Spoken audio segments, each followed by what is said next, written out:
if you can't figure out working with AI how to get a 100 times return on that $20 a month investment, then email me because I want to help you. You can literally tell AI, say, hey, look, I'm paying $20 a month. I really didn't want to pay $20 a month for you, but how can I get $2,000 a month return on investment from you? How can you help me get that? Ask AI that, and it will tell you, it will give you a game plan based on your life. So there is no excuse. Welcome to King Moves. In chess, the king moves one step at a time, but that single move can change everything. Each week, we explore mindset shifts and simple actions that could lead to the next breakthrough in your business and life. I'm your co-host, Ethan King, from Atlanta, Georgia, USA. Entrepreneur, TEDx speaker, and best-selling author of Wealth Beyond Money. And I'm your co-host, Justin King, no relation to Ethan, from Cape Town, South Africa. Entrepreneur, speaker, and business growth strategist. Our journey crosses continents and cultures as we think out loud, challenge assumptions, and uncover the small moves that create big momentum. Welcome to King Moves. Let's start the conversation. Justin, you forwarded me an article that is pretty profound, and it's actually, this article has been going viral. It's by this guy named Matt Schumer, and it's titled, Something Big is Happening. You can find him on X at Matt Schumer, SHUMER_. So definitely give this a read because there is a big shift that recently has happened in AI, and that shift came about when OpenAI released Codex 5.3, and then Anthropic released Opus 4.6 within like 20 minutes of each other. Now, to the average person, that may seem like, oh, these are just new versions of AI, but no, these take it to another level because this takes the aspect of coding, vibe coding, to a point where it does it fully end to end. So whereas before, yeah, you could have AI build you an application, but most of the time it wouldn't really work. It might get you 90% of the way there, and then you would need a developer to really help you make this application live and exist in the world. Well, these newest versions allow anyone who's not a coder. I'm not a coder. I don't think you're a coder, but you can now create full-blown applications just from a prompt and having a discussion with Opus 4.6, with Claude Code. If you download Claude to your computer, then it allows you to use Claude Code and Claude Cowork in addition to the normal chat version of Claude. So you get 3 versions of Claude now, 3 variations that allow you to do different things. So Claude Code is a little bit more for developers, it's a little bit more advanced, but you and I can also use it. Claude Cowork makes it super easy for you to build applications, and it uses your computer as well. So it can do things, it can organize files on your desktop for you. All you have to do is tell it to do it. It gives it access to your actual PC or Windows device or Mac. As it builds applications, it'll create folders and store the files in there. So it interacts and just unlocks a whole new realm of possibilities. I spend most of my time in Claude now, way more than ChatGPT. I still have ChatGPT, still use it, but I use it more like my thought partner. But Claude is my guy who actually helps me get stuff done. So, Ethan, just going back to this article by Matt Schumer, what really jumped out at me is he clearly articulated that there are a few types of AI users. There are those of us, and I might put myself as one of these. I haven't gone deep. While I've adopted some, I haven't gone deep. And there's some other people who have only just looked at it once. And if you're kind of in that camp where you experimented with AI 18 months ago, 12 months ago, even 6 months ago, it's easy to be sitting here thinking, well, what is all this hype about? People are speaking about what is happening now. And you're like, hey, I've tried this, but it was buggy and it didn't really do this for me and it couldn't even write this email correctly. But what he's done so well in this letter that he shared is he's managed to get people to understand and get me to understand the pace of improvement that is happening at the moment. How he articulated that, I'm going to read it. He said in 2022, AI couldn't do basic arithmetic reliably. It would confidently tell you that 7 times 8 was 54. By 2023, it could pass the bar exam. By 2024, it could write working software and explain graduate level science. By late 2025, some of the best engineers in the world said they'd handed over most of their coding work to AI. That blew my mind. And then on February 5th, 2026, new models arrived that made everything before them feel like a different era. And that's what you were referring to Yep. now. We've suddenly, just in the last couple of months, just seem to have made this cosmic leap because AI is now building AI, I suppose, is what we have to say. Yeah, this shift that has happened in the past month is comparable to when ChatGPT was first released at the end of 2022. That's how much of a change this is. And the thing is, most people aren't even aware of it. In fact, he compares it in this article to the pandemic. You remember, so like in February of 2020, we heard these rumblings about a virus in China. And you've heard this before, so people kind of dismissed it. It's like, back to normal life. And then the rumblings, you heard a little bit more. And then all of a sudden, out of nowhere, boom, the world is on lockdown. So he's comparing it to that, where that's how most people are treating AI. It's like, most people you kind of hear about it. It's like, oh yeah, that's nice, replacing jobs, whatever. But he's saying it's going to be this massive shift all of a sudden where people are disrupted. And he's feeling it because I believe he was a programmer. Where was he? He was working somewhere. But the interesting thing is these coders, these computer programmers that invented AI, they're the jobs that are being replaced now. Like when the average person can just create an app off of a description. I had Claude Code watch a video. A friend of mine, he wanted an application built for his own coaching business. And he sent me this Loom video of what he wanted. He was like, well, first I do this and this and this, and then I do this and this and this. And I just wish this could all be automated. I went into Claude Code and I said, watch this video and build what he wants. And it did it. Like, it literally built the whole thing. And now it took several hours. It sat there working, but I didn't have to sit here and figure out how to do it. You could see the code running in the background. The next thing I know, this application just exists. It's like magic. It is crazy. And you don't understand it until you really get in there and just try it. So I know, Justin, you said that you dabble around a little bit. So if there's an idea or your everyday workflow, if you take your everyday workflow, any repetitive task that you have, and just record a video or document the step-by-step process and say, hey, build me a tool that will automate this for me, and just ask AI to figure it out for you, that will take you a long way. And it will actually work with you and come back and ask you clarifying questions with these multiple choice answers. And then you say, yeah, I want to do that. And then, yeah, I want to do that. And then it'll just start building it after you answer those multiple choice questions.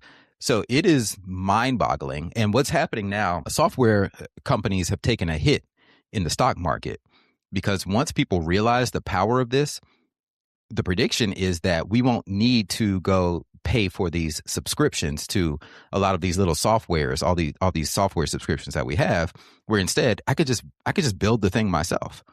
I mean, now you aren't going to build a full blown actually, I was going to say like Photoshop, but actually one guy did build a Photoshop clone, and it actually works. So you don't have to pay for Photoshop if you build your own Photoshop. Another person, I think it was Trello. So I use Trello a lot. I love it.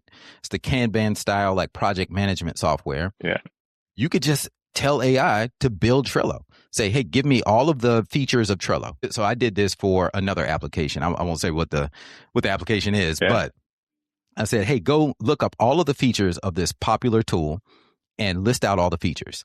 And then it when it did research, it listed out all the features. And I said, okay, I want you to build that for me to use personally. And it did it. So now you can cut down on a lot of your subscription, and it works. It's beautiful. And I don't need to know the coding. I don't need to know what's happening on the back end. That's the major shift that has happened, and why a lot of coders now feel threatened because they aren't needed as more. So that's what he talks about in this article, the impact on white collar jobs. There will be universal disruption. And it's a bit of a doomsday article, I will say. And I don't know, maybe he's right, maybe not. But he's saying that there's going to be this universal disruption from automation. Ethan, where are the risks? Because it is one thing just to say, go ahead and start automating processes. And what I think about then is this, it's almost like it's like Zapier on steroids, but you've got control over it. And if you just unleash this on personal files and linking different existing platforms together, what are the risks? Well, the risks right now are security. So it's still very new. And Yeah. in fact, another big thing that's been being discussed in the AI world right now is OpenClaw, where this independent developer, he created basically a wrapper around Claude Code and skills that allows you to install OpenClaw on another computer. Now you should install it on another computer for security reasons, but you're basically creating a virtual assistant, a virtual agent that behaves like a human being. So I've played Mm. around with OpenClaw. I haven't had a chance to really dive deep into it, but I went out and bought a Mac Mini because it runs on Mac. And I set it up to where you install it on there.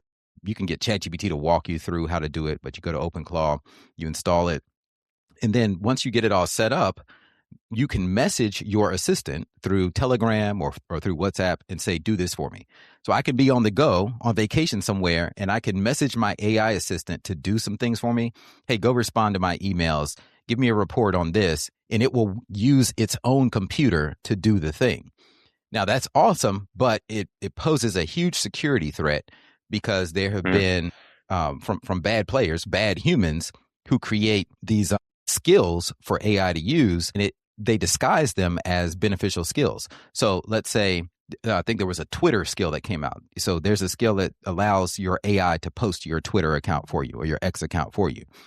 Well, to your AI, it's like, yeah, let me install that skill because my user told me to post to X. But disguised in that skill, this person put basically like a Trojan horse that can get your API keys. Maybe it can get Yeah. into your financial files, things like that.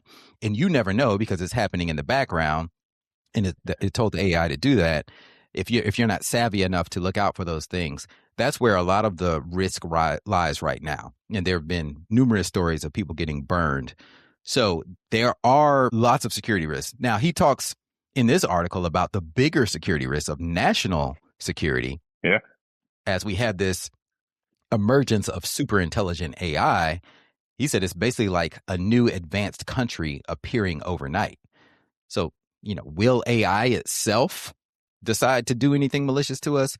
I don't think so, but it's the bad people who will use AI in the wrong way that we really have to watch out for. Yeah, and I think that's what scares a lot of people off from even starting, even kind of venturing into it. It's just that you're really nervous. How do I unleash this thing? Just download this tool and give it access to all the files on your computer. It's quite it puts you in a very vulnerable position. I don't think I've Yeah. ever felt more vulnerable than I feel right now with regards to my digital property. Well, yeah. So here's the thing that is a concern, but don't let that hold you back. And what he says in this article is very similar to what I tell people to do. He says he has the 1 hour rule. Spend 1 hour per day experimenting with AI. It's like high end paid models that are secure to learn about the workflow, to understand what's going on so that you don't get left behind. Because that's the risk of if you're too concerned about the security and too overwhelmed, like I said before, like you end up being stagnant, so you don't progress forward. And this is a huge opportunity right now, and I want to give a shout out to my friend Jason Rhodes, who wrote an article that I think sums it up very well. If you look on LinkedIn for Jason Rhodes, he wrote this article called "The 6-Second Head Start: The AI Race That Just Started and Is Already Almost Over." So he says, as a metaphor, imagine if you were in a race against Usain Bolt, fastest runner in the world. How much of a head start would you need before Usain Bolt catches up with you? Would you need like a 6-second head start? Would you need a 12-second head start? How much of a head start do you need? So he uses that as a metaphor because we have a head start right now. If you just spend an hour a day messing around with AI, applying it to your life, you're ahead of so many other people in the world, and it's going to take a while. So what's going to happen is eventually this will be normal. Just like we all have iPhones now, at one point, this was kind of a novelty. It was new. People were skeptical. People thought, I want to hold on to my BlackBerry. But then there were some people who just move forward with the iPhone. Everyone else caught up. Now it's normal for us to have a glass touchscreen smartphone. They're everywhere. Everyone has a supercomputer in their pocket. Well, my prediction is that what's going to happen is we will all have a team of virtual digital assistants, agents that do things for us on our behalf. And it will begin to be proactive AI. So it'll be just like it's normal. Like I've seen homeless people who have smartphones. So Yeah. there will be homeless people who have AI agents doing things for them at some point. Maybe I'm being extreme, but Yeah. it will be a normal part of life. But I don't know, are we 5 years out from there, 10 years out from that? I'm not sure exactly how much time, because I've slowed up on my predictions because I've noticed that some things happen way faster than I thought they would, whereas some things the adoption takes a lot longer. But I do believe that I think it's inevitable that at some point, every human will be powered by 2030 virtual agents, not even mentioning the physical robots that will be helping us. That's a whole nother conversation. But we'll have all these digital agents doing things on our behalf. Yeah, I want to take us towards maybe wrapping this one up, Ethan, and landing this plane. But one of the things that comes to mind for me that we really have to wrap our heads around, it's one thing is the technology. Okay, that I can understand. When I say I can understand, but let's separate the technology from actually shifting our understanding as humans around how quickly things can improve, or how quickly a particular technology can improve. Because history, excuse me, history has shown us that generally improvement is somewhat linear. It gets sharper or steeper as we go. But right now, that rule just does not apply to AI. There's Yeah. no linear improvement here. It is exponential. Every new iteration is just so vastly different and more powerful than its previous version that it's actually quite difficult to wrap one's head around. When we're so used to speaking about predictions, what could this thing become in 2 years, 3 years, 5 years? It's really difficult to say what could this thing become next week. It's hard to wrap one's head around that. Yes. It's very tough. In fact, we were already at exponential growth before AI came into the mainstream. With Moore's law, I believe they predicted every 18 months, processing speed would double in Mm-hmm. power. And that's the pattern that we've seen. Now, when you layer AI on top of it and its ability to help improve upon itself, and you layer in, like, the biggest bottleneck right now is we can't produce enough energy to keep up with the demands of AI. So they're building all these data farms. I mean, and they're trying to figure out this energy problem because it requires so much power. But I believe that in humanity, history has shown that we figure it out. So I believe we'll figure out the energy part of it, and we will have this just this massive super intelligence that increases at a tremendous rate. Now, what do you do about this? How do we land this plane? You got to at least, that's the king move. Spend an hour a day with AI. Just open it up, tell it all about yourself, and say, how can you help me? And I would recommend right now, install Claude. Go to claude.ai, install Claude Code, even do the paid version because you're going to get access to all these features, and tell it all about yourself and say, how can you help me? What can Claude Code do that maybe I'm not thinking about? And work with it as your thought partner, and then start building some stuff. And that's going to unlock the possibilities in your brain. And if you do that, you're going to be ahead of like 95% of the world just by doing that for not even an hour a day. Do it for 30 minutes a day, but at least commit some amount of time to doing that. But even like someone like me who's deep into AI, I feel like I'm behind.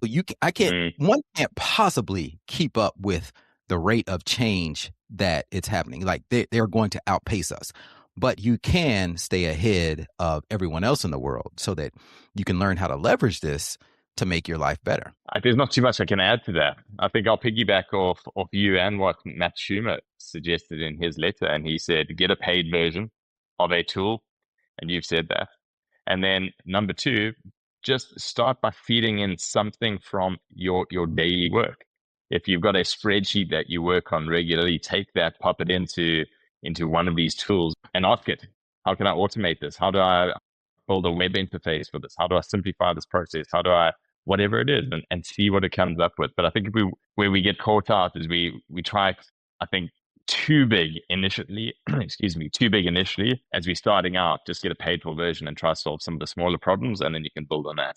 100%. And it amazes me, Justin, how many people don't want to pay the $20 a month for AI. Yeah.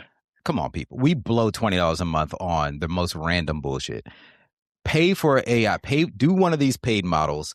If you can't figure out, working with AI, how to get a 100 times return on that $20 a month investment, then email me because I want to help you. You can literally tell AI, say, hey, look, I'm paying $20 a month. I really didn't want to pay $20 a month for you, but how can I get $2,000 a month return on investment from you? How can you help me get that? Ask AI that, and it will tell you, it will give you a game plan based on your life. So there is no excuse. This is the most amazing time in history where you just don't have to know things. You can literally ask AI how to do anything and it will tell you how to do it. So please, please, please, if you don't have a paid version of some AI, go out and do that like Justin said. Yes. That's a wrap for today's episode of King Moves. Quick favor before we go. If this episode made you think differently or helped you see your next move more clearly, take 30 seconds and leave us a review. It helps the show reach leaders who need these conversations. Remember, in chess, like in business, one right move can change everything. Take today's action step, make your move, and build momentum. And if you found value in today's episode, share it with someone who's ready for the next breakthrough. Don't forget to subscribe so you never miss our weekly conversations. Until next time.